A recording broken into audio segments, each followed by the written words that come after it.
you so much for joining us. It's a real pleasure to be here. I'm Michelle Caruso-Cabrera, formerly of CNBC, now the founder of MCC Productions, and I am excited to interview Ian Bremmer. He is the founder and president of Eurasia Group, extremely well known to our audience, I'm sure. And here we're here to discuss beyond the pandemic, the world in 2020. We are certainly all looking forward to a world beyond the pandemic. And Ian, it's great to have you here. Thanks for doing this. Yeah, Michelle, always good to be with you.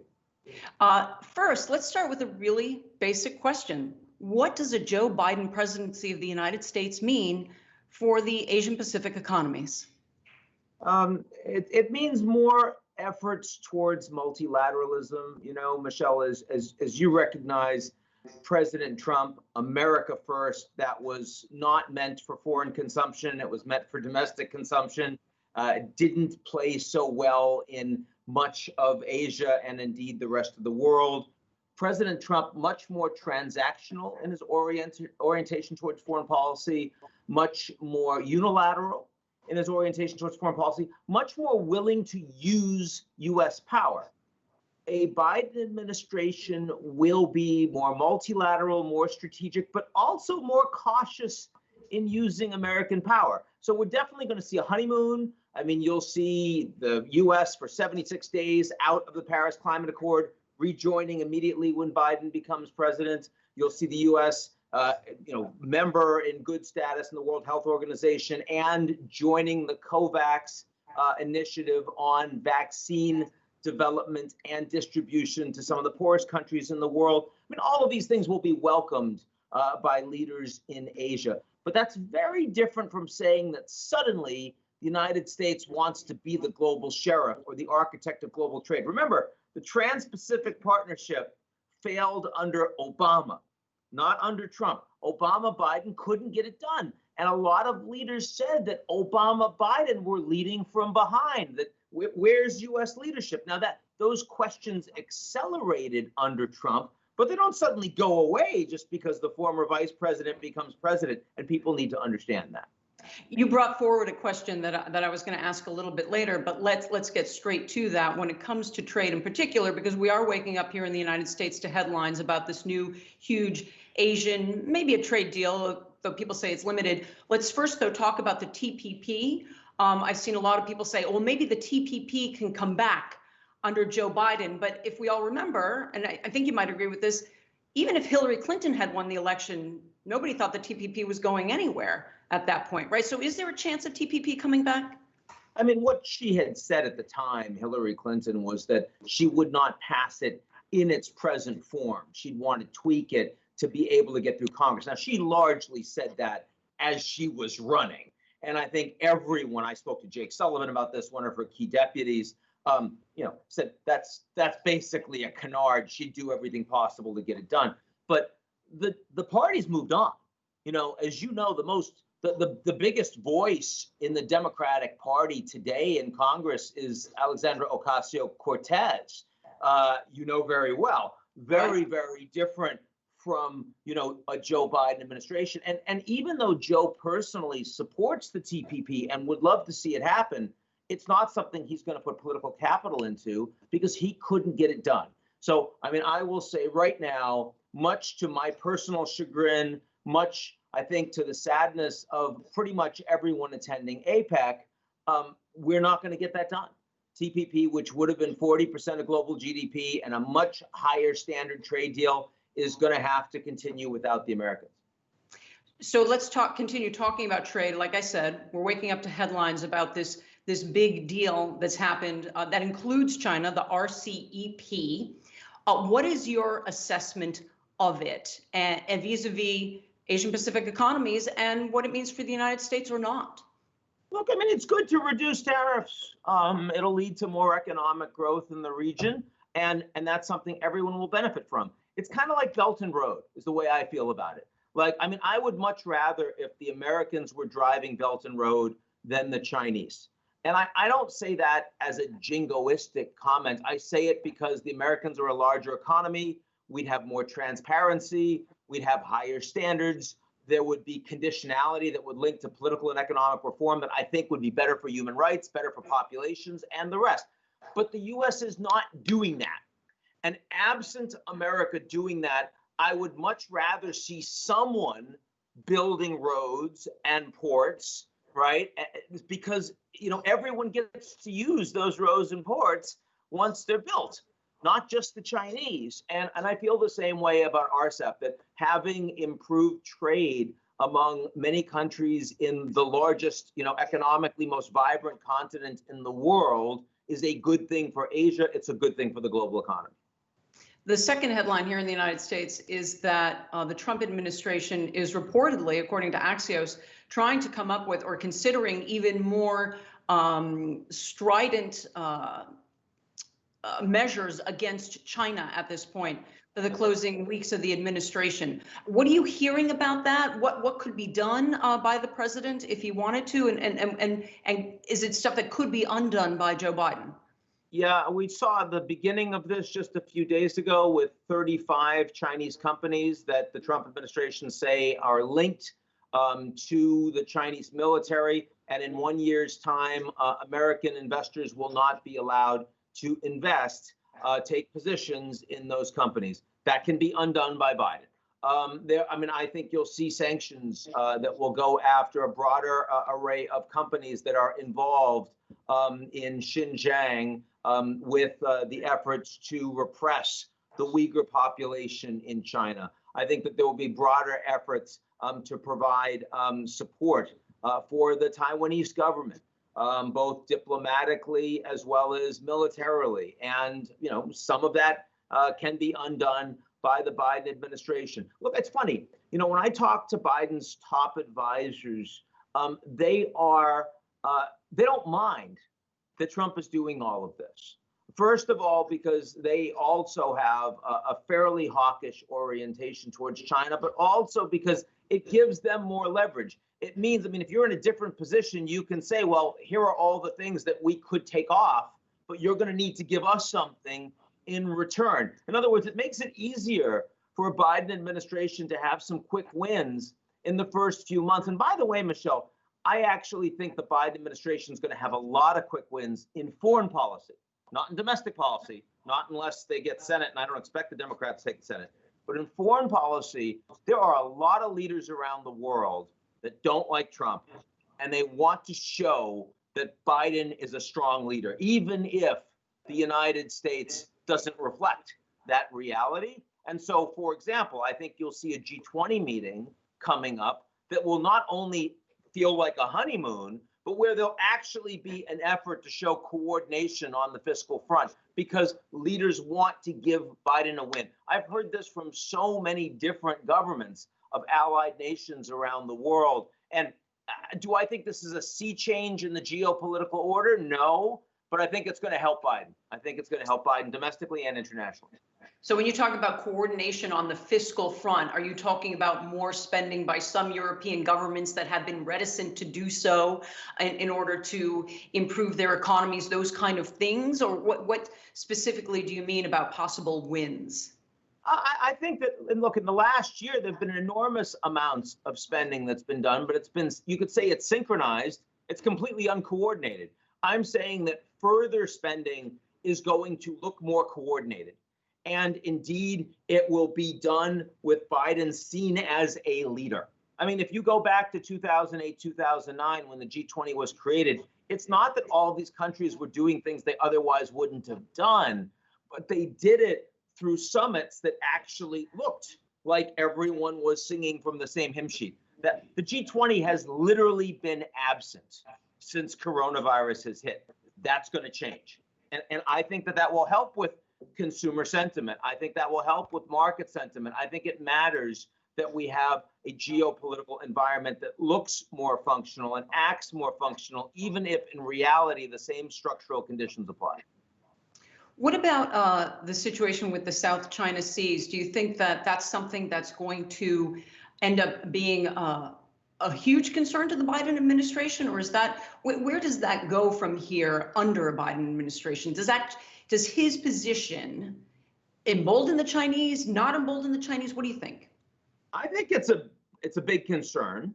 I think that between the United States and China, Biden can immediately improve the bilateral relationship by just having a whole bunch of high-level engagement across the entire bureaucracy. That will happen. There's been little of that under Trump.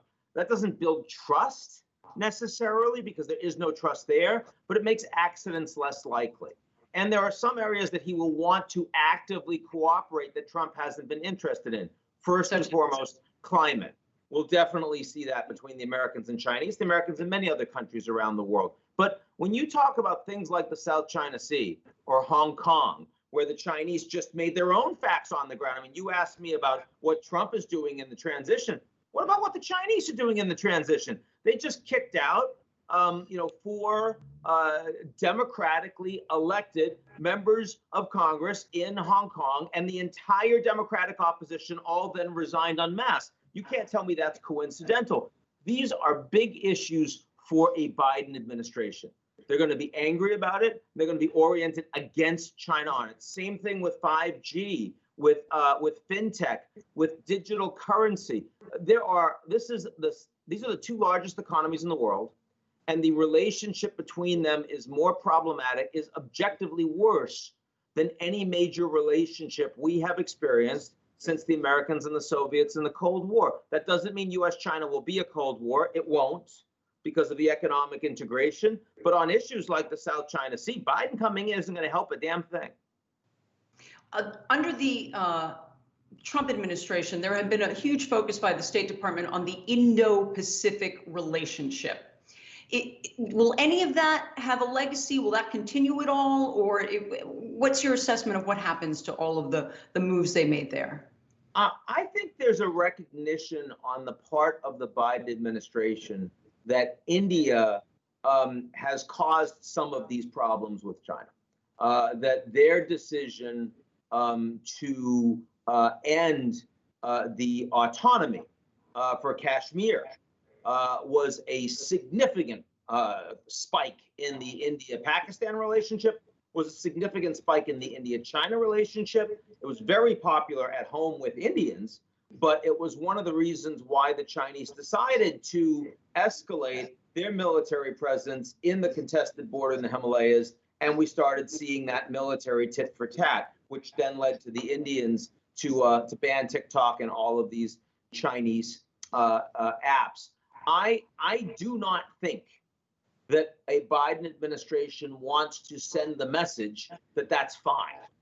So I think India relations with the U.S. will be perfectly functional. As you know, Kamala Harris is the first vice president of South Asian descent. That's truly popular. They will certainly be reaching out to the South Asian population in the United States. They will open immigration for key visas. The Indian government will like that. So it's not like it's going to break. But I don't think you're going to see the same effort to lean into India geopolitically that we've seen with the Quad, starting off with Rex Tillerson as the first Secretary of State, though there have been several under the Trump administration. I think it's actually going to be a little bit more hands-off. Well, you mentioned TikTok. Let's talk more about TikTok. What's the counterfactual if Biden were president for the TikTok situation and its struggles here in the United States versus Trump, do you think? It'd be more coherent.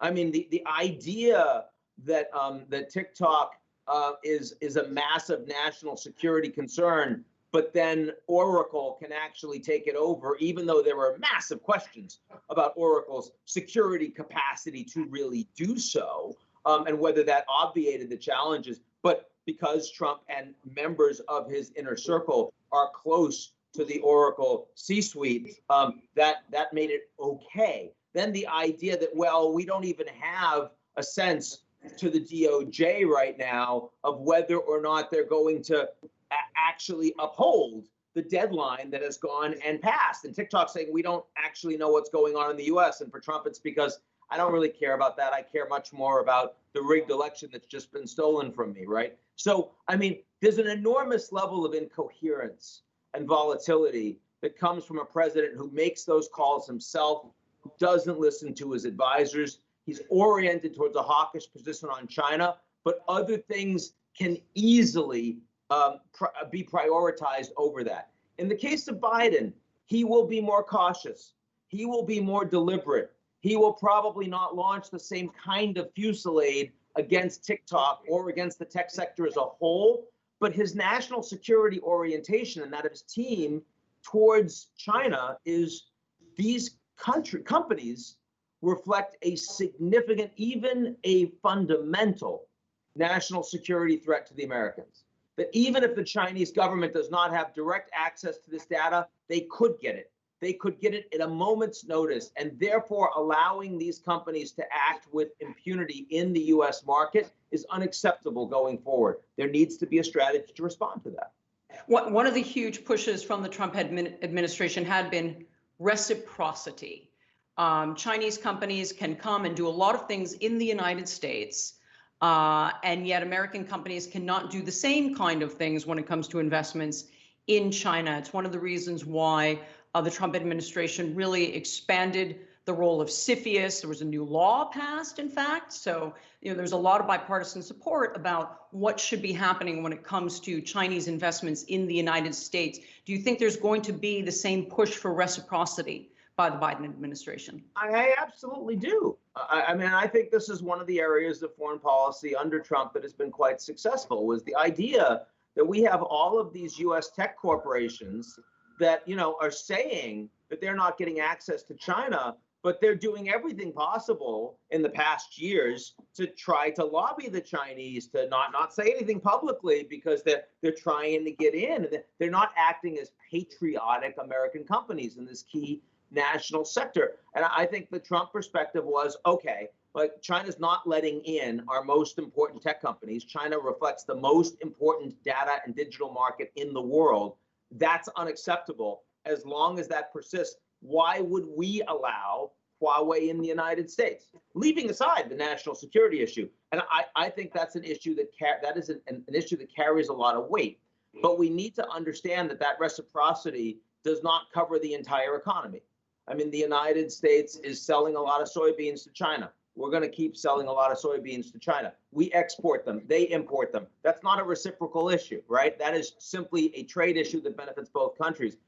You talk to the NBA, they think that the future of that league, the basketball league, is in Chinese fans buying merchandise, watching the shows, and Chinese talent increasingly the future of the basketball world. And in 5 years' time, Michelle, that's still going to be true.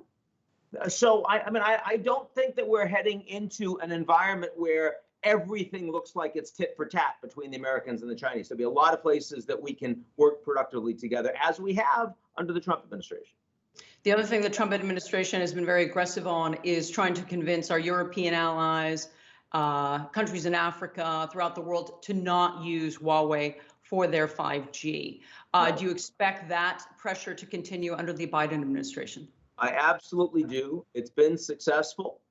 You've got countries like the United Kingdom that before were saying we're absolutely working with the Chinese and we're doing everything possible to bring them in because they wanted more Chinese investment in the power sector and infrastructure, other places. And now they're saying, we can't do that. I think that the advanced industrial economies in the world are overwhelmingly going to be aligning with the United States on issues of advanced technology. 5G is a critical one because that is the operating system for anything with a chip in it, so the Internet of Things. But I'm also talking about the future of digital currency. I'm talking about the future of fintech. I mean, I think that this is broader than just Huawei. Mm-hmm. This is called Beyond the Pandemic. What is the state of the global economy and Asian Pacific economies beyond the pandemic? I mean, if and when we finally get wide distribution of these coming vaccines, how does the recovery come about? I think that the next few weeks are going to be so fundamental in creating much more optimism around 2021. Right now, we have 2 vaccines, one being made in the United States, one in the US and Europe, that are both well over 90% effective. And we're going to have millions of people starting to take these vaccines at the end of this year, the beginning of 2021. That's a game changer. It's a game changer. And in the coming weeks, we're going to have new vaccines, additional vaccines, like AstraZeneca's, for example, that will be coming out. And those vaccines will be, probably 80 to 90% effective. So not quite as effective, but only one dose, and you can store them at room temperature. So you don't have the cold chain infrastructure problem. These are game changers for the global economy. So on the one hand, I feel really bad about where the United States is right now and where we are heading in the next 2 months. Because until we have those vaccines, spread of the spike in the COVID cases here, which is very dramatic. I mean, it's been so politicized. Mask wearing has been politicized. Social distancing has been politicized. Treatments have been politicized. And as a consequence, the United States is underperforming dramatically. Furthermore, we were doing a really good job economically, but now Congress has stopped. And we're probably going to have a Republican-controlled Congress. I would bet on that. Come January, which means nothing big gets done through Senate, no $3 trillion stimulus under the Biden administration. This is horrible news. And yet, when I look at 2021, what I see are vaccines that are they're gonna lead to a couple of points of American GDP. They're going to increase consumer sentiment. They're going to increase wages. They're going to get people back to work. They're going to get businesses opening, schools opening. I mean, by mid to late 2021, the United States, Europe, and the other advanced industrial economies are running again. That is the biggest sudden shift in expectation in the global economy that we have experienced in a long, long time. Yeah, that would explain why we've seen the stock market here in the United States at least going gangbusters, for sure. Absolutely. Yeah. So let's nail down a little bit more precisely. You think the chance of a stimulus bill under this current administration is nil, it sounds like? Possible? Small? What do you think? I mean, I think in the transition, it is possible you might be able to extend unemployment benefits a bit. I think in a Biden administration with a Republican Senate, you might be able to get something small/skinny under $1 trillion, but nothing for municipalities, nothing for states, nothing for infrastructure, and enormously politicized and inefficient. That is a horrible outcome, given the scope of this crisis, given how many people are facing evictions from their homes, how many people are facing being, permanently furloughed. And by the way, all of that upside I see still means a lot of people have lost their jobs permanently because the world has moved on to much more technologically enabled disruption. I mean, 5 to 10 years of development in 18 months. And there are a lot of people so many CEOs I talk to, Michelle, tell me in the next 5 years, they can make a lot more money with a lot fewer people. And, a lot of those people are working and middle-class people, especially who don't have college degrees. And that's 2/3 of the United States. What's going to happen to those people if they don't have stimulus? I don't want to think about it. How much more divided is the United States going to become politically on the back of that? I mean, the Europeans are doing this right. They're actually putting an enormous amount of money out, and they're distributing that wealth from the Germans and the Dutch and the French to the countries that desperately need it. Greece, which has just gone through a depression, is now facing a Marshall Plan. That's what we need to do for the poorest states in the United States, many of which are red states, which Biden could do, and it could bring the country together. But he can't because the country is too politically dysfunctional. For the benefit of our Asian Pacific viewers who may not know so much about the way that the U.S. system works, let's just explain. We have 3 branches. We have the executive branch, we have the legislative branch, we have the judicial branch, and our legislative branch is likely to be divided between, at least in your assessment, between Republicans and Democrats. We're waiting to see what happens with the Senate, which is, with this bicameral legislative arm. That is in January. January 5th, even though President-elect Biden won Georgia, the assessment is that the senators from Georgia are likely to at least be one Republican or both Republicans. Is that your assessment? And that's what Absolutely. leads to Biden's. Okay, why do you think that? In these by-elections, you never get the same level of turnout, even if they're incredibly important, as you do in a presidential election. That means the people that voted the party faithful, that means Republicans, It's a more conservative state. Trump's not there, kind of like in Maine. So Trump didn't help necessarily. The fact that he's not on the ballot's useful. Massive amounts of money coming from all over the country into Georgia. They don't like that. There's a backlash. Plus, the stronger of the two Democratic candidates is going after the weaker of the two Republicans. That's not, you can't win both that way. So I would bet quite strongly that the Democrat, I mean, I know this is inside baseball, but it's important because it determines the future of not only the Senate in the US, but the future of whether or not Biden can legislate at all. In other words, you know, can you get $3 trillion next January, February? And if he controlled the Senate, the answer is yes. Because he probably won't, the answer is no. And, you know, the United States today is by far the most politically divided advanced industrial democracy in the world. Much more than Japan, much more than Europe, much more than Canada, much more than Australia. And that it's also the largest economy in the world. And that creates an enormous amount of political dysfunction. Right, and we should add that it's also important, and again, I'm trying to make this informative for our Asian counterparts who are watching. The other reason we're so focused on the Senate is because it becomes that much harder for Joe Biden to get his cabinet picks through, et cetera. So who will be the Secretary of State? Who will lead the Defense Department? These are crucial questions to our allies in Asia, and a lot of that and how hard or easy that's going to be really comes down to a lot of what's happening in Georgia. Do I overstate that? Yeah, a little bit on cabinet, just because Biden is a 77-year-old centrist who's not going to change his views. He's been in Senate for a long time. He has a lot of allies there. The fact that he doesn't control the Senate means that a lot of the progressives in the Democratic Party who have been clamoring for positions, Biden now has a ready-made excuse not to give positions to them. So I actually think that Biden's personal orientation is actually well served by that constraint. But his desire to govern, his desire to actually get policies done domestically, that is a deeply problematic. Mm-hmm. What should you spend a lot of time in Europe as well, and you know many of the leaders there. What should people who are in the Asia Pacific region know about the European economies, European leadership, and how it might affect them and trade? Well, they should know that the Europeans may not have very big, very effective companies, especially when it comes to advanced technologies, but they have a very strong regulatory capacity.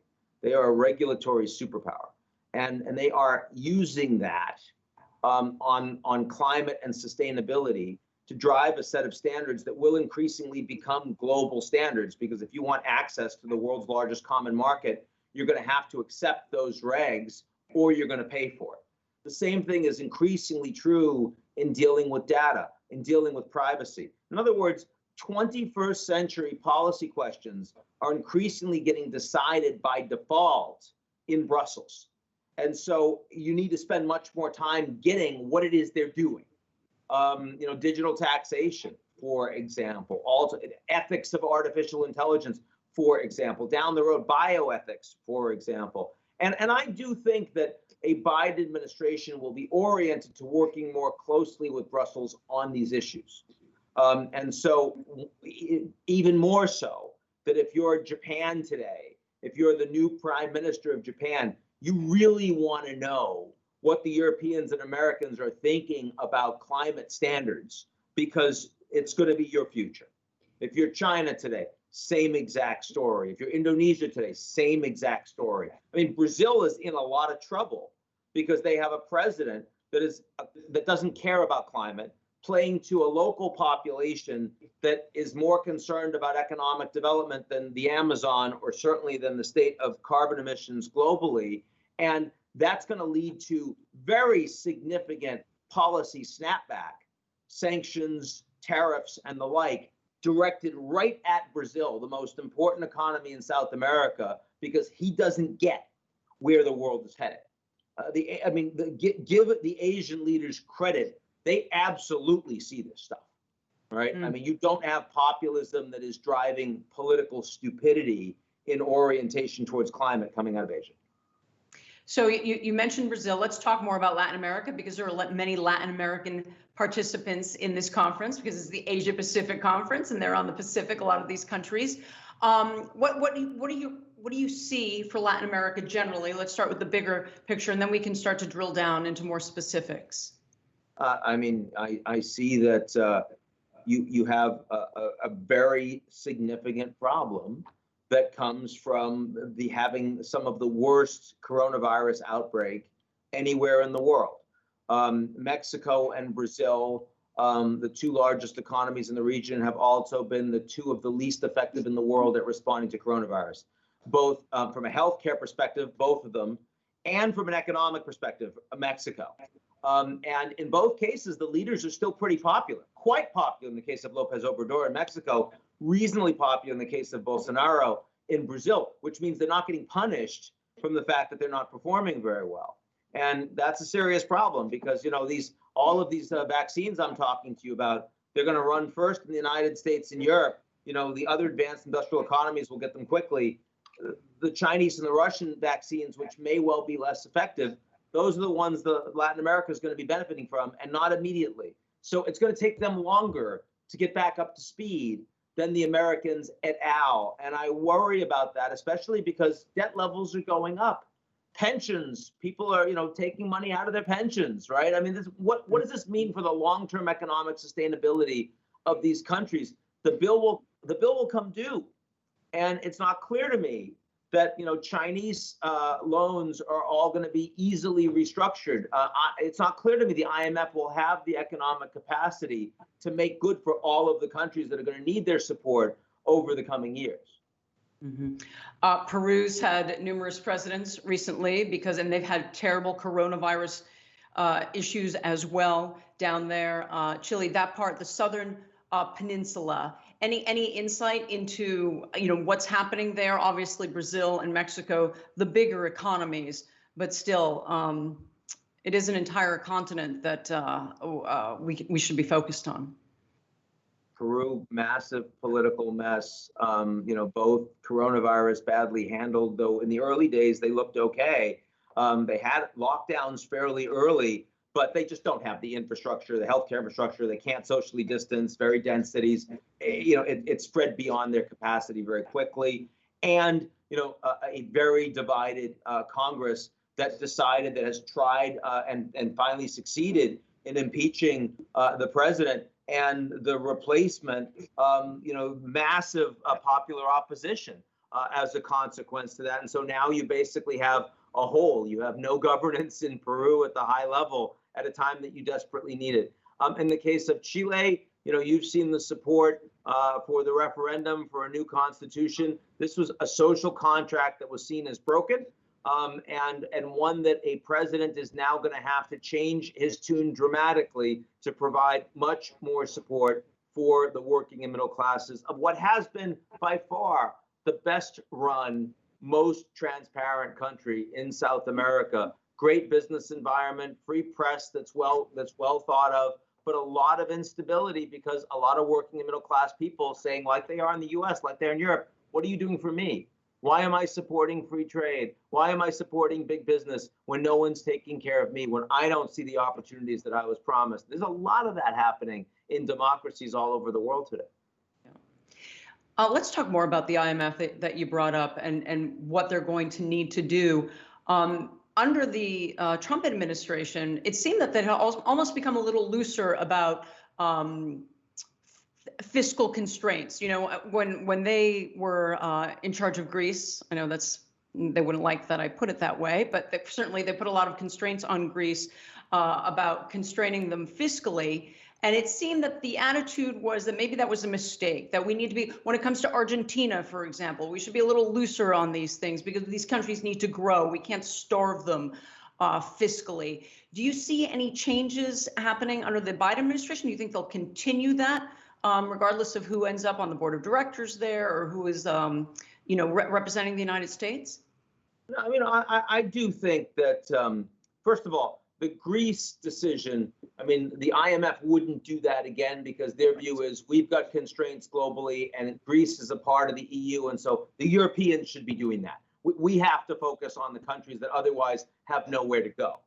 So that's a different orientation. And I mean, just given the nature of coronavirus, the suddenness of this crisis, I mean, I think the desire overwhelmingly is to be as loose and flexible as possible with conditionality to make sure that the poorest countries in the world have access to funds.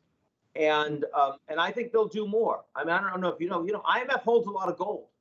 And a lot of that gold is appreciated over the course of the coronavirus. I've heard a lot of talk about selling the appreciated amount, which is, could be easily 20 billion or more, and putting that into capacity to bail out the poorest countries in the next couple of years that really need it. That'd be a big win.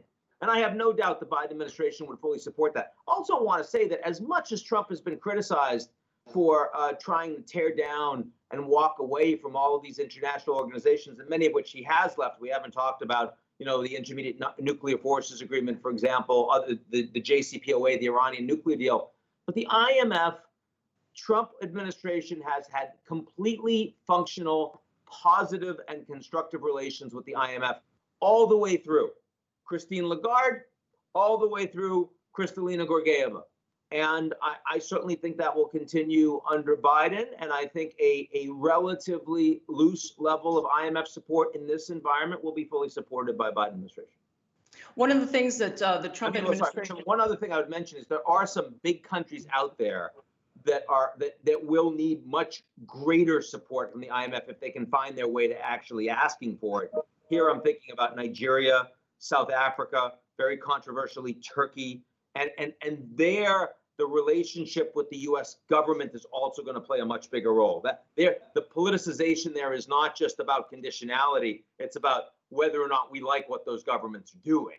So a lot more to play for and watch going forward in the next couple of years.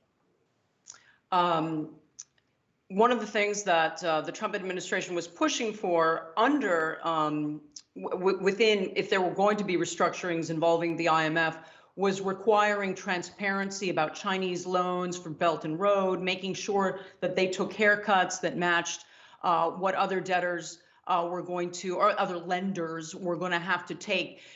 Do you see that playing out? That turned out to be incredibly controversial when Pompeo said that and caused a huge ruckus in Pakistan, for example. Where do you think that comes in under a Biden administration? Well, the IMF is actually moving on that, and so are the Chinese. I mean, that Xi Jinping has gotten a lot of backlash internationally for many things. We've talked about India, Australia, the trade relationship. I mean, you look at New Zealand, you look at Canada, you look at Japan. I mean, there's just so many places where relations with China have gotten worse over the course of the last 6-9 months. And Pew Research poll, I mean, Trump is disliked internationally. Xi Jinping is disliked and mistrusted internationally everywhere. So I think that's a big problem to work with the Chinese, that they understand that they need to actually be a little bit more accountable.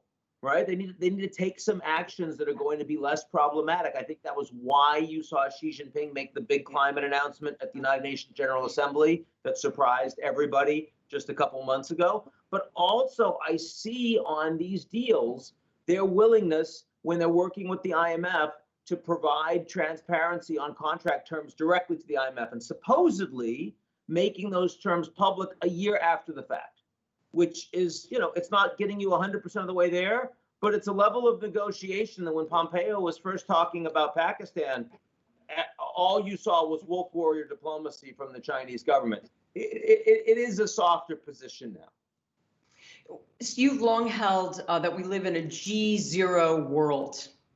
Do you still believe that right now? Is that your assessment of the world? 100%. I came up with that not because of Trump. It was 10 years ago. And it was a world where you have all sorts of leaders around the world, but no one wanting to do global leadership. And I see a United States that is still, without question, the most powerful country in the world.